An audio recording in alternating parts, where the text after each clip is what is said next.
Hey folks, this is Cindy. Thanks so much for stopping by. Today's video is for a blog name hero. This is for the Sparkle and Shine challenge. There is still time to participate in this challenge, folks, and as always, we love to see what you have to share with us, and there are prizes available. And in today's video, I'm going to be sharing a masked and ink blended envelope with you, and I'm going to be using the Hero Arts Dream Big Stamp Set. Now, I have my envelope already made. I am just folding in the flaps here so I can trace a frame for myself. Having those flaps folded in kind of gets some of that out of the way while I do this. I'm just lining up my T-ruler there right to the bottom of those numbers. That gives me enough white space around the edge there, but still a big enough frame on the inside that I can fit my images. And I kind of already laid those out. I kind of knew how I wanted them before I drew in that frame, and that definitely helped a bunch. And I am going to be using my Misty stamping tool to stamp my images today, because just in case I need to be able to restamp them, I can now.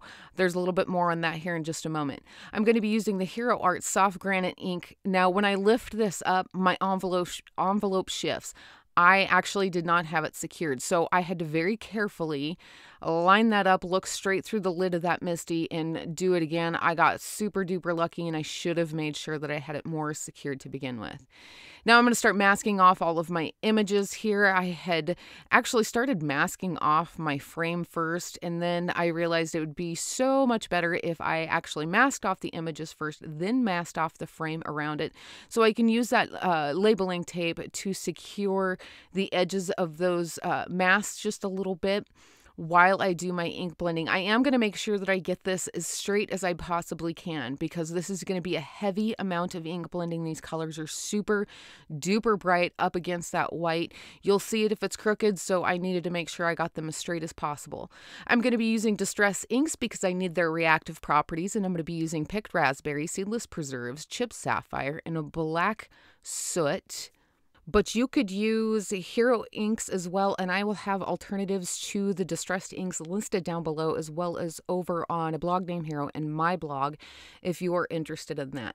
All right, so I'm going to get started on my ink blending here. I'm going to start with Picked Raspberry. This is typically how I do my ink blending, especially when I'm using several colors. I start on one side or the other. This time I just decided to go with the Picked Raspberry, and look at that. I was just pointing it out that it was a good thing that I put that scrap piece of paper there, because otherwise I would have gotten that on my envelope. I didn't do that on all the sides. You totally should, folks, just in case you kind of get ahead of yourself so you're not ruining your whole project. From here on out, I did pretty good making sure that I didn't get anything where I shouldn't, but I strongly suggest if you're going to do this, make sure that you have everything masked off pretty well. After I was done with that Picked Raspberry, I went in with the Chipped Sapphire. Now I'm going to work it down the middle. So I work from one side, and then I go to the other side, and then I always go to the middle. And I do it this way because then I can make sure that I am giving myself enough room for all of these inks. And I'm just going to keep building up this color. Now I'm going really heavy, and I'm going really heavy on purpose because I want that solid blended color. I want this to be super bright and super vibrant. So I'm going to keep working at this until I get it where I want it. Now, once I have it where I want it, I'm going to come in with the Hero Arts Shimmer Mist. This is the white iridescent shimmer mist, and I'm going to do some pretty heavy splatters and some light mists on here. I'm not going to let it sit too long because this is Neenah Solar White cardstock. If you were using watercolor paper, that would be fine. This can handle a wee bit of water, just not a whole lot. So I'm just letting it sit just long enough that I get that reaction, because that's what I'm going for, but not too long that it starts bubbling up my paper. I dab that off, and then I pull off all of my masks, and now I can start some of my coloring. So here's where it gets just a wee bit tricky, folks. I can do some Copic coloring on some of these images. They're certainly big enough I can get in there with the tip of my marker, but not all of it, and we're going to talk about that more here in just a moment. What I'm doing with these clouds is I'm just adding the shadow in where I need it. This is a BV23. BV23 can be pretty dark, especially when you've got it up next to that white, and I know that. And I'm going to do something that's going to kind of help tone it back just a wee bit, but I wanted this a little bit of extra depth. And I knew that I would need that depth because my ink blending is so dark. It is so deep and vibrant by itself that I really needed to make sure that these clouds stood out. So I'm taking this BV23 and I'm just kind of going in where the shapes in the clouds, they kind of come down in a point. I'll take it up kind of just a little bit on the, I guess you could call it an arch, the top of the cloud shape itself. Anywhere where one shape of the cloud overlaps with another, I'm taking it in there. And then once I had the BV23 everywhere I wanted it, I'm bringing in that BV20 and I'm blending it out now just a wee bit. Now I'm trying to be as mindful as I possibly can with the amount of white space that I have left because I need to keep that white space. These are really, at the end of the day, they are white clouds. So you want to leave as much white as you can. And I have a little bit more blending to do. So after I was done with that BV20, I'm bringing in the C0 and I'm literally just tapping it on there. I know I have this sped up and it's kind of hard to see. And I know you folks really appreciate the real time. Had to get this sped up a little bit and get through this. But I am just tapping that colorless blender on there and just kind of letting the colorless blender do what it's going to do, what it's made to do. And it just moves that ink around, kind of diffuses that a little bit so my lines aren't so harsh. Now I am going to be bringing in colored pencils later, but I don't want to give myself any extra work with my colored pencils. So I'm trying to be as mindful as I can with my Copic coloring while I'm doing my Copic coloring. Now, after I got this one done, I colored in the other one, and then I decided to add something a little bit more to these clouds. I knew that this moon was going to be yellow. Now, I know most moons probably aren't yellow, but it's my envelope, and I wanted a yellow moon. So, to kind of play that up a little bit, I'm bringing in my Y00, and I'm just going over where it kind of bubbles out on the cloud, so it looks like that moonlight is shining on that. You can't see it too well right now, but we have more work to do on that later. In the meantime, I'm going to move on. So again, I wanted my moon to be yellow, but I really wanted it to be this nice saturated yellow. So in order to get that, I'm going to be doing some desaturating. So I'm starting out with my V12 and I'm just going into those darkest shadow areas. So where those clouds are kind of covering up that moon there, where it's the clouds kind of overlap on the deepest part of that moon or the bottom half of that moon, I'm adding that V12 there. I'm not going to bring it out too far because I don't need to. First off, my moon isn't very big. And second off, it doesn't need a lot of shadow in order for the eye to get the idea that this is a round object. Now I'm bringing in the Y15. I'm going to blend that V12 out, and then I'm also going to extend past that a little bit more. So not only are you seeing the desaturated version of the Y15, but also I'm bringing it out far enough that you can see the real color of the Y15. So what is going to start happening here is it's going to start taking on a more round shape. You're going to start seeing the variations in those colors. After I'm done with the Y15, I'm bringing in the Y11. I'm not going over where I had that V12. I'm just barely going over some of that Y15, extending it out a little bit more. And now I'm bringing in a Y00, and we're going to call it good with that. So now that I'm starting to add more color to this, and there is a point of reference for color, that yellow I had done on those clouds, it looked super duper light. So I'm just going to come in and I'm going to reinforce those a little bit more. I'm still only using the Y00. That's fine. We're going to darken it up more yet when we get to our colored pencil work. So now I'm going to start coloring in all of these planets. Now here's the trick, folks, and I'm going to be honest, this was a struggle for me. I really had to take a moment and switch gears in my brain. Lately I'm so used to doing straight up Copics.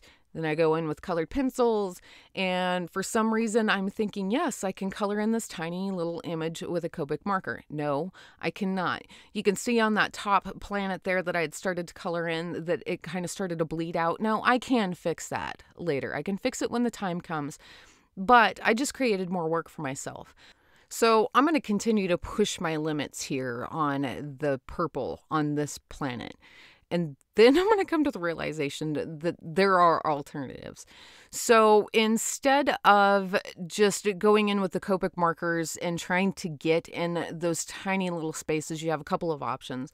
The first one is you can do what I'm doing right here. You can go direct to paper with your colored pencils. There's no underpainting underneath it. There's nothing. It is just straight up white paper. That works. Obviously, you can color with colored pencils on just about any kind of paper you want. However, what ends up happening when you do that is you end up with a much, much lighter version because you don't have that underpainting for support underneath it. So it works. You just have to add a little bit more work into it, and that's fine. If you enjoy that, then by all means, go for it. There's nothing wrong with that. So I gave myself a little bit extra white space by creating that faux frame there. But the number one thing that I have to keep in mind with this particular project is that I have that ink blending, and that ink blending is so deep and it's so dark that I need my planets to stand out. So if I don't have enough color in those, they're not going to stand out. And then I have a little bit more extra work to make them stand out. So as it is, I'm bringing in a darker gray colored pencil to kind of really pull those edges back. And so it creates a little bit more rounded image. So this is going to stand out a little bit more. But then I have to bring my shadows in just a little bit further so I can get the blending on that. And you could see a difference with just that straight up colored pencil before I started adding more colored pencil to it. Now you can definitely do this, but I'm going to warn you folks, the last thing that you want to do is break down the tooth of your paper to the point where you can't add any more colored pencil to it. It's just not going to work for you. So I do have an alternative, and we'll talk about that here in just a moment. So I'm switching over to work on my moon because I already had those violet colored pencils out, and I'm going to be using the Parma Violet. I had used this on one of those planets, but I also need to use this on the shadows for my moon. So I'd used the V12 to make my darkest shadow color with my Y15. Now I'm going to use this Parma Violet to push those shadows back even further. I really want these clouds to look like they are separated from this moon. So I went in just right up against those clouds, pretty much as close to those as I could get. I did not extend that out. After I had those in there, I'm bringing in this mineral orange, and I went right over the top of that Parma Violet, blended that out just a little bit further. Again, it's the same goal. I want a darker version of the mineral orange by using it with the Parma Violet, but I also want to see the color of mineral orange, just like I did with that the V12, Y15, and Y11. Now I'm bringing in a yellow ochre, and I have a really light hand. You could see how far my fingers were back from the tip of my pencil, and I do that because by nature it's going to make me have a lighter hand, and I was using those broad back and forth strokes. Okay, so now I can come back over here and I can start working on my planets. Now, this one I can do some Copic coloring. It's just a basic round shape. It's pretty big. I have a little bit of room to work here, and I'm coming in with the BV25. This is a pretty dark blue violet, but I know that I want my planet here to be in blue, but I wanted those edges to kind of visually recede back. Now, this planet is right up front and center, where it's probably going to be the first thing that gets noticed on when you look at all of these planets. So I wanted to make sure that I had a really nice round shape, and I also wanted to make sure that it did stand out from the rest. So I brought in that BV25. When I was done with that, I came in with a BV26 again, go over that BV25, blend out past it, come in with the BV23, same thing, blend past it, and then finish it off with my my B21. I am going to be doing some Copic coloring on that, but for the meantime, I can just leave it as is. Okay, so for the rest of my planets here, they're small. There's no way I'm getting in here to do a bunch of fancy ink blending or combinations. So I'm just going to give myself a pretty solid underpainting here. I just need something underneath those colored pencils to give me a little bit of backbone, so to speak. So I'm going to come in with each of my colors, and I'm just going to give it a good once over, a good wash, and I'm going to call it good. Then I can do my colored pencil work. However, I did want the rings on these planets to have a little bit more underpainting than the rest. I had enough room to do that. So again, it's the V12 coming in with the Y15, the Y11, and then finishing that off with the Y00. Now I am going to add a little bit more detail work with my colored pencils here shortly, and those are the same colors that I had used on the moon. And I'm trying to keep my color palette in mind as I color this in. So I'm trying to keep most of my colors in odd numbers here. So I have the yellow of the moon. I have the 2 planets that have yellow in them. I have the ring on there that has yellow in it. Plus I have the yellow on the clouds. I have 3 planets that have pink in them. I have 3 planets that have green in them. So I'm just trying to keep all of those in mind. I have a purple in my ink blending. So I have purple in my planets. Again, I'm just trying to keep all of that in mind as I color. Now I have these 3 pink planets grouped together here, and I didn't put a whole lot of pink on any of the planets that were at the bottom of the images because I have all of that picked raspberry at the bottom there. I needed to get them far enough away that they wouldn't directly blend in with my background. So they just kind of ended up grouped up at the top there where primarily that seedless preserves and the chipped sapphire meet up. And that's okay. They're still in a visual triangle of 3. And there's enough color variation with the blue-green, and the green that it works out just fine. Okay, so I'm going to finish coloring in my planets here, and it's the same thing on all of them. And that underpainting just with that one color makes such a huge, huge difference. Because again, I'm trying to make sure that my little planets here stand out. Now, it does help a bunch that I have given myself that faux frame. I've given myself that extra white space. And that's part of the reason why I do that. Now, I just love a faux frame. I love being able to add in those little extra details. So the cloud, for instance, on the right hand side of my envelope, I could have masked off anything that would have been hanging over the outside of that faux frame, and I could have made that cloud look like it was sitting further back inside my faux frame. And I love the opportunity to do those kind of things. I think it adds a little bit of extra interest. But the primary reason why I do that is because it gives me that little bit of extra white space, that it helps my more important images stand out just a little bit more. Now, you could have totally just masked off your images and ink blended the whole entire front of this envelope. There wouldn't be anything wrong with that. I just feel like it gives a little bit more interest. It saves a little bit more work because you're not trying to work as hard to get those images to stand out against that background. So after I have all of my planets colored in, now I can come start adding the detail work to my clouds here. I want these to kind of look like they have a little bit more movement. So I need to add in those shadows a little bit. I need to have a little bit of extra color here. So I have a cool gray 70% Prismacolor pencil, and I am literally just going in where those lines sit back, where the shapes sit back. Anything that is overlapping something else, it gets just a little bit of that cool gray 70% in it. Now, by nature, cool gray 70% is a dark colored pencil, so you don't need to add a lot of pressure, and you don't want to add a lot of pressure anyways. After I had those where I wanted them, now I'm bringing in a blue-violet lake. I'm going directly over the top of that cool gray 70% and blending that out a little bit more. It is going to give just a little bit of a purple cast to these clouds, and that's perfect. That's exactly what I'm going for. They are up against a purple background, so it is going to take on a little bit of a purple or a blue-violet cast, so I'm playing that up just a little bit.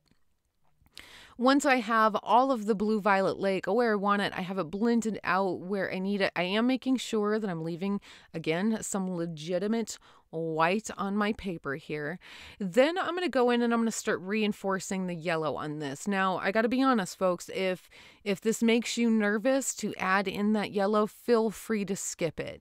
It can feel like it's really risky, but it's actually really easy. But if it's not for you, then definitely skip it. I have a Prismacolor in sand, and I'm just going over the top of where I had that Y00 pretty light. Now I'm going to finish off my card here because this is Sparkle and Shine and it definitely needs a wee bit more sparkle. I'm going to finish off all of the highlights on those clouds and some areas on my planets. I just kind of go in where those lines kind of run across some of those planets and then I call it good. I have more details and links down below as well as over at a blog named Hero in my blog. Do be sure to participate in the Sparkle and Shine challenge, folks. Again, we love to see what you have to share with us and we love to be able to give you prizes. So be sure to head on over and check that out. That is it, folks. We are done. We are good to go. I hope you enjoyed my project today. If you did, hit that like button and share it with your friends. Also, be sure to subscribe to my channel if you haven't already and tap that bell next to the subscribe button so you can receive all future notifications. Thanks again so much for stopping by. Until next time.